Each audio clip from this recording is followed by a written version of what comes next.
Os humanos, eles não são feitos para entender lógica, eles são feitos para entender histórias. Se você vê em todas as culturas, do Ocidente, do Oriente, dos australianos, dos aborígenes, dos nossos índios, como é que a cultura estão passadas de uma geração para outra? Através de histórias. Ninguém desenha um gráfico, faz uma estatística. Então nós estamos preparados. Quem lembra aí de Jornada nas Estrelas deve lembrar do Kirk e do Spock, a velha discussão entre a lógica e a emoção. Tá?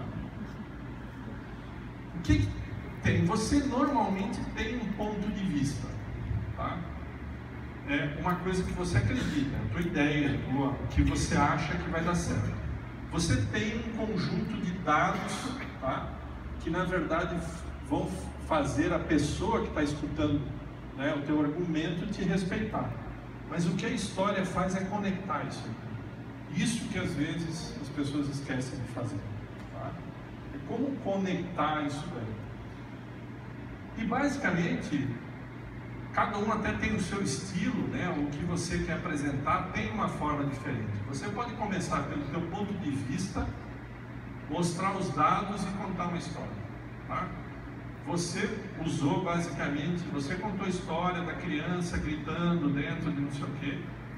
Você, aqui, óbvio, o tempo não permitiu, mas você mesmo disse assim, passei a ganhar dinheiro, são dados, né? Tá? E qual é o teu ponto de vista? Que eu tenho que segmentar. Tá? E cada um cria o seu estilo. Isso daí eu achei muito interessante, tá? Que que aqui no Brasil a gente sempre diz que quando alguma coisa a gente não conhece o autor, a gente chama de provérbio chinês, né? Lá nos Estados Unidos eles chamam que são de nativos americanos, tá? Então, conte-me os fatos que eu vou aprender, conte-me a verdade que eu vou acreditar, mas conte-me uma história e você vai viver no meu coração para sempre. Tá? E existem, na verdade, tá, muita literatura sobre isso, sobre storytelling, sobre como contar uma história, e realmente faz diferença. Se vocês forem lembrar das melhores palestras que vocês viram, os melhores professores que vocês tiveram, eram bons contadores de história. Tá? O que a gente precisa mostrar, né, nessa história? Né? Primeiro, qual é o problema que está sendo resolvido?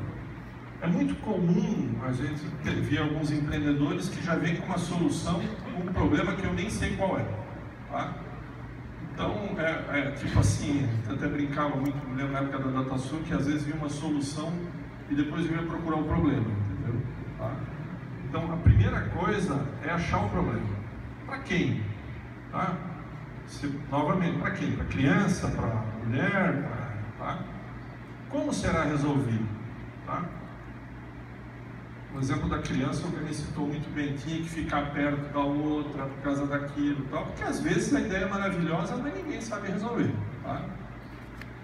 Como agregamos valor? Quer dizer, entenda aqui, como agrega valor para esse mercado? Quer dizer, por que você citou o exemplo do exclusivo, do serviço exclusivo, por que alguém pagaria mais por isso? Entendeu? Tem um motivo, porque a hora dele custa mais do que o preço que ele vai pagar. Então, você cria um serviço exclusivo. Como nós ganhamos dinheiro com isso, né? Porque também, se tiver um problema, estou resolvendo o problema do cliente, ele está ganhando dinheiro com isso, eu não estou ganhando nada, para que eu vou fazer? O que a gente chama de modelo de negócios ou Canvas, né? Para quem conhece lá o Business Model Generation. E aqui, qual é a nossa estratégia? Quer dizer, como é que eu vou fazer isso? Quais as minhas metas, os meus objetivos? Quais são as estações estratégicas? Quer dizer, eu vou abrir uma filial, não vou fazer um produto. Qual é o primeiro cliente que eu tenho que conquistar? Quer dizer, e quais são os meus diferenciais competitivos? Tá? O que é assim? O que é estratégia? É basicamente eu montar um plano, eu me posicionar numa determinada posição onde eu tenho diferencial competitivo, que um outro concorrente não me ataque. Tá? Você citou o exemplo, eu conheço bem a DASA lá, conheço o Fleury, eles se posicionam como laboratório. Na verdade, qual é o teu diferencial competitivo? Mesmo que eles venham abrir uma filial aqui em Joinville, vão ser vistos como um laboratório, entendeu? E não como alguém que está preocupado com o atendimento do paciente. Isso é uma coisa, é um diferencial competitivo que vocês montaram, mas todo negócio tem. Então, se você chega para o investidor e até argumenta tudo isso daqui, mas você diz assim, não, mas por que alguém não vai fazer isso e tomar o teu lugar? Ah, porque eu sou competente.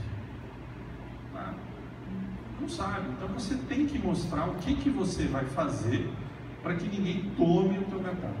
Tá?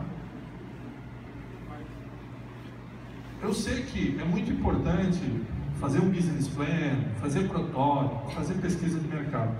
Sendo bem objetivo, a gente não olha muito isso. Tá? Ninguém vai pegar aquele business plan com 500 folhas, detalhado, né? Pesquisa de mercado.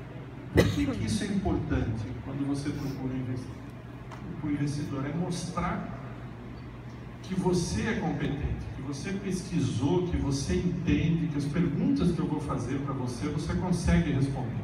Eu não quero olhar aquele material todo, mas no momento que eu perguntar assim, tá, mas por que a gente não vai para o Nordeste?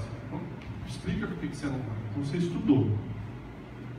E isso aqui entra no segundo ponto, né? Quer dizer, a gente avalia a ideia, mas a gente avalia a capacidade de execução. Tá?